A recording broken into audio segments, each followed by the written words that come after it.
Hi everybody, it's Elise, and it's nice to be back on the long form set in front of the lamp and the trusty Echo Show 10 behind me, and the cabinet and the printer, and of course the Aussie flag up the back and amongst the family photos. So that's what this set sort of looks like. Rather than sort of just doing those short form videos, they have their place, as I've said, on those short form videos, as do these more wider screen productions that we've been doing for quite a long time now. Today we're going to talk about, yes, you guessed it, the NDIS. Data Australasia, guided by lived experience, led by you. Welcome back, and it's great to be with you. I'm Elise Lonsdale. The NDIS, the political hot potato that we now know as the NDIS.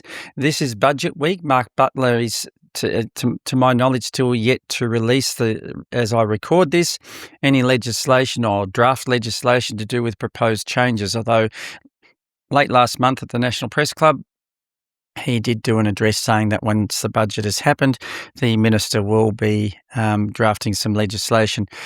In my opinion, it's probably, a lot of it may not actually get up. So there's probably, people are probably worried about something that may or may not happen, but I have some concerns, and I think it's wise to talk about them and let people know how I feel. As you know, I'm a participant as well as a provider.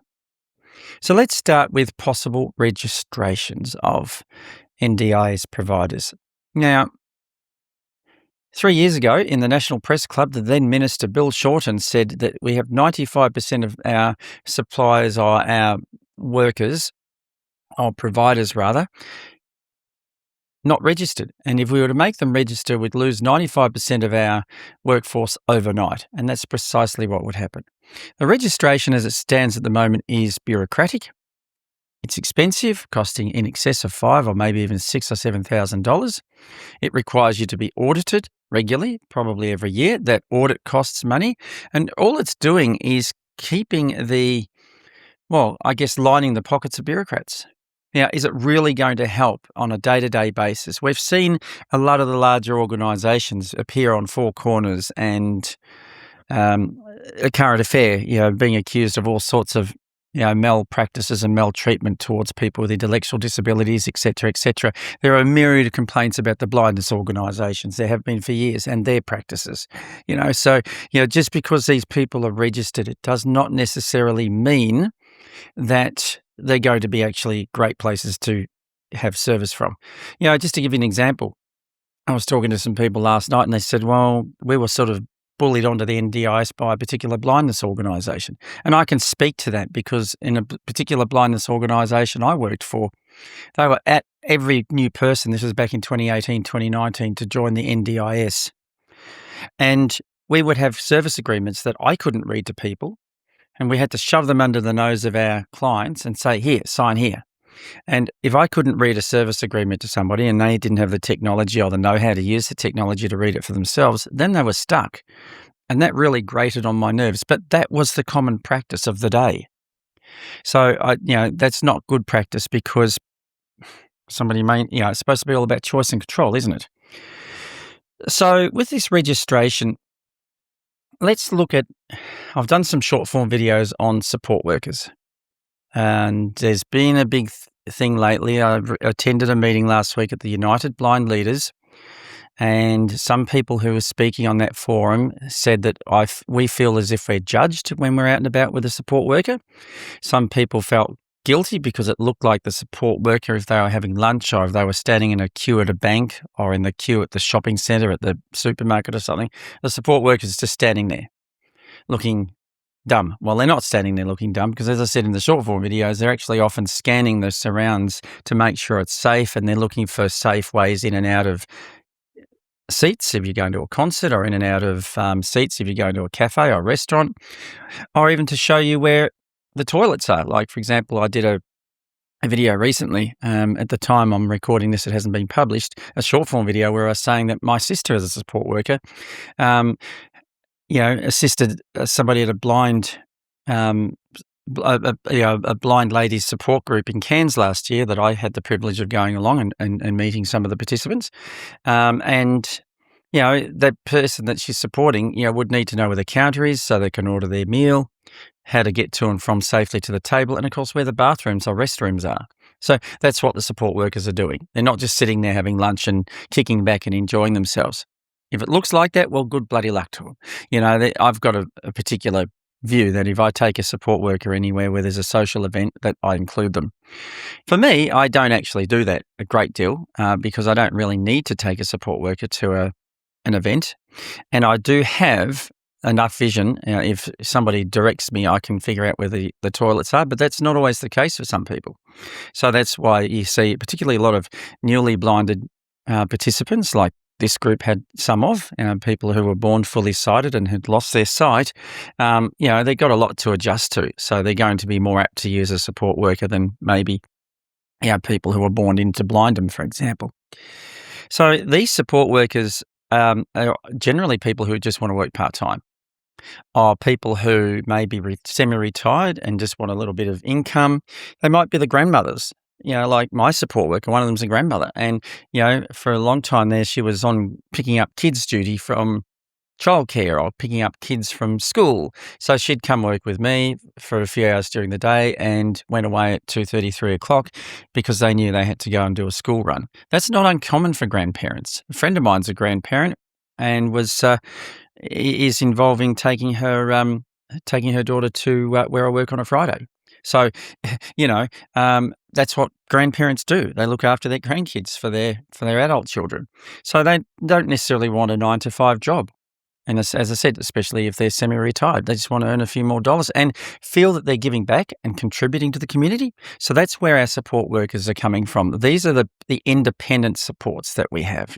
For example, most of my friends and I are self-managed, and even a friend of mine in another capital city, even though she's plan managed, she does work with a very good organisation that has about 2 or 3 support workers that if she gets one of them, one in particular she absolutely loves, but she can work with any of the other people that Jim sends to my friend Deb. For us, I go directly to my supports, and I wouldn't want to have to go through an agency. And I can tell you what will happen if registration comes in, especially if it's not cheaper. Those independent grandmothers or part-time workers are not going to want to fool about with all the bloody paperwork to get registered. They're just not going to do it. Nor will they want to pay $5,000 or $6,000 for the privilege. Now, it may be okay for some independent O&Ms to get registered. I know one who has. That's fine, because remember, the O&Ms are working at $193.95 per hour, and most of the O&Ms that I've seen come through my blindness and beyond network are getting a lot of work. So they have the funds and the ability, and many of them are from the orgs in the first place. So they have the funds, the background, the embedded knowledge on how to deal with bureaucracy and paperwork in their heads. So they're more apt to become registered. And they may need to be because they're, providing therapeutic supports. The person who takes you shopping or to a luncheon or, social community civic participation, or a person, taking somebody shopping or to a medical appointment or to a craft group or worship group or something, they're, as I said, run-of-the-mill, just people off the street, and they won't have that bureaucratic background that our, like OTs and O&Ms have had. So they're not going to want to do that stuff, and nor should they. I mean, to say they're not earning nearly as much. They're only earning, $50, $60, or $60, $70 an hour on weekend rates. It skyrockets to something in excess of $100 for a public holiday, etc. So they're not earning the big bucks that the therapists are getting. So, and like I said, they're only interested in working part-time. So for them to be registered, unless the registration model changes, then they're not going to do it. We're going to lose our independent supports. Or if they do stay in the game, they'll get a job in an agency. And as Annette and I were discussing today, if she was working through an agency, she may not be sent to me every week. If I had to go through an agency, I would be kicking up a bloody fuss if they didn't send Annette. So where's my choice and control? My choice and control is now under threat by this bureaucratic system. Alexa, time. The time is 6:40 p.m. Excellent. I've got another 10 or 20 minutes before I have to work with a client. And the reason I did that is because I don't often record these at night, and nor do I often work with clients at night. But since the NDIS changes, I've got to get work whenever and wherever I can. It's nothing like it was as little as 2 years ago, where I had more work than I could poke a stick at during the day. Anyway, so the registration process is bureaucratic, inexpensive, and out of the reach of most of your mum and dad workers. Now, I did hear something about safety and compliance and all that sort of stuff. Now, somebody did present at least a halfway decent reason to get a registered support worker, and that is that they may have gone through some training and have to, promise that they're adhering. Like Jim in Queensland, for example, his organisation is registered. So the supports that my friend gets through Jim, and Jim's on our network, by the way, the supports that he gets, his organisation covers each of those workers. So my friend gets usually the same person every week, but, she does have a pool of about 3, maybe 4 people that come regularly if the main person that she really, really likes isn't available. So that's great for them. And, she's got a good relationship with Jim. And if Jim can't fill a shift, he'll do it himself. That's how cool Jim is up there in Vegas. So, we'll put in a plug for him because he's a cool guy and he's got a bunch of really neat supports. I've met some of them. Anyway, that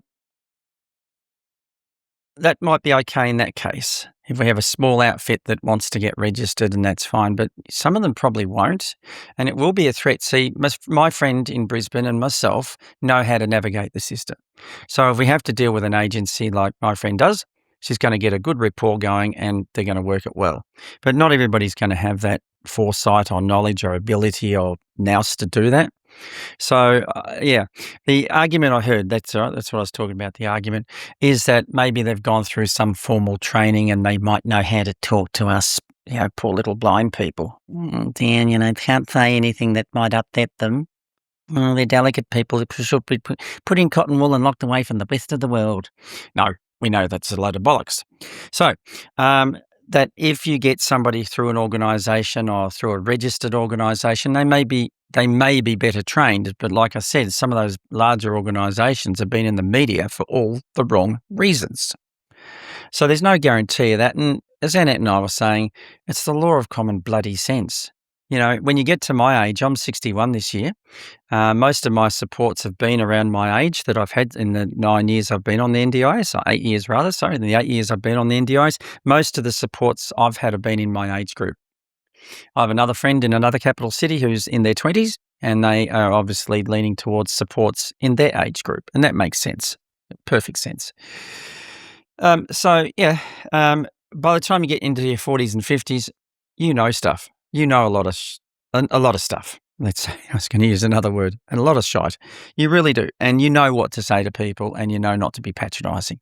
And that's where I think the law of common sense will come into play. We don't need this bureaucracy. We don't need all this crap. We just need our supports to be left alone, to continue the way they are. And yes, if the NDIS needs to know who they are to pay them, which will be the topic of an upcoming video, probably the next one I make. I don't have a problem with them being known to the NDIS. So if the NDIS wants to change the payment system, that's cool. But to make them go through all that rigmarole of auditing and paying something like $6,000 for the privilege, it won't happen. It just won't fly.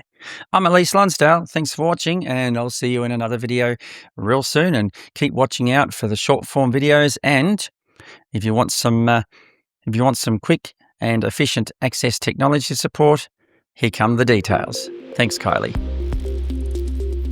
For fast, efficient access technology training and support, call Elise Lonsdale from Australia 0448 966 533. That's 0448 966 533. Or from New Zealand on 027 315 2858. That's 027 315 2858. Data Australasia. Guided by lived experience, led by you.